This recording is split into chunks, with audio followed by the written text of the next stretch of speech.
لوگوں کے ماں باپ ناراض ہیں اور وہ جا کے پیر صاحب کی خدمت کرتے ہیں اور میاں ماں کے قدم چومو، باپ کی ٹانگیں دباؤ، ان کی خدمت کرو، تمہارے پہلے مرشد وہ ہیں، ان کو راضی کرو، پھر کسی شیخ کامل کی صحبت میں آنا، دیکھو کیسے دل کی بند کھڑکیاں کھلتی ہیں۔ ایک مرشد تو ناراض کر رہا ہے اور دوسرے مرشد سے تمہیں کیا ملے گا؟ تو راستہ یہیں سے کھلے گا۔ والدین کو کبھی ناراض نہ کرو، والدین کو کبھی دکھ نہ دو، والدین کو کبھی تکلیف نہ پہنچاؤ، اور والدین کو بھی چاہیے کہ اپنی اولاد کو اپنا نافرمان نہ بنائے۔ ایک بزرگ فرماتے ہیں کہ مجھے برابر 30 سال ہو گئے ہیں کہ میں اپنی اولاد کو کوئی حکم ہی نہیں دیا، کوئی حکم نہیں دیا۔ کوئی چیز مجھے چاہیے بھی ہوتی ہے تو میں بصیرہ عمل نہیں کہتا، بلکہ ایسی بات کرتا ہوں، پانی چاہیے تو یہ نہیں کہتا بیٹا پانی لے کر آؤ، میں ویسے ہی کہتا ہوں پیاس لگی ہوئی ہے، تو اگر وہ سمجھ جائے اور وہ خود لے آئے تو اچھی بات ہے، لیکن اگر وہ نہ لائے تو میں نے اس کو حکم ہی نہیں دیا، امر ہی نہیں کیا، تو اس امر کی مخالفت ہی لازم نہیں آئے گی۔ تو کہا 30 سال برابر گزر گئے ہیں، میں نے اپنی اولاد کو حکم نہیں دیا کہ کہیں وہ میری نافرمان نہ ہو جائے، کیونکہ اگر وہ نافرمان ہو گئی پلے کچھ نہیں رہے گا۔ جو اولاد ماں باپ کی نافرمان ہوتی ہے وہ ہوا میں بھی اڑیں، وہ چرخ پہ بھی جھولیں، وہ زمین پہ گرنے والی ہوتی ہیں، کبھی کامیاب نہیں ہو سکتی وہ اولادیں جو ماں باپ کی گستاخ، بے ادب اور نافرمان ہوتی ہیں۔ وہی اولادیں سرخرو، کامیاب اور کامگار اور بامراد ہوتی ہیں جو ماں باپ کی خدمت کرتی ہیں، ماں باپ کی دعائیں لیتی ہیں۔ وہ ایک بچہ ماں باپ کے پاؤں دبا رہا تھا، تو ایک بچہ ایک بر اعظم میں، دوسرا دوسرے بر اعظم میں، تیسرا تیسرے بر اعظم میں بڑے بڑے کاروبار کر رہا تھا۔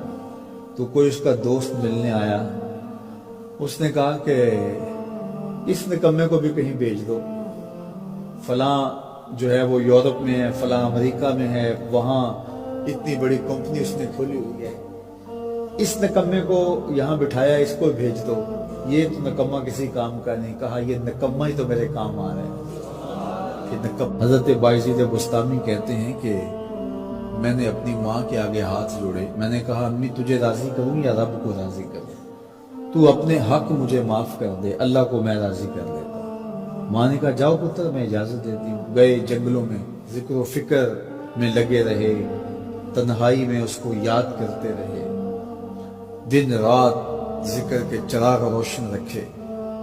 12 سال گزر گئے حق کی تلاش میں۔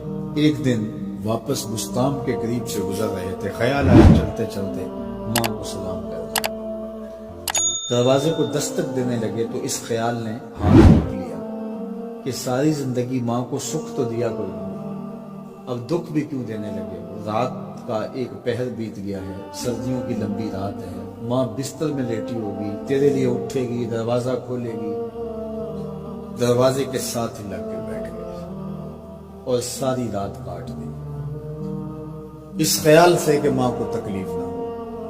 جب سحری کا وقت ہوا تو اندر سے جو نالی آتی تھی اس نالی سے پانی آیا، سمجھ گئے میری ماں تہجد کے لیے اٹھی ہے اور وضو کا پانی ہے، تو فوراً دروازے پہ دستک دی۔ اندر سے آواز آئی بیٹا بایزید میں ابھی آئی۔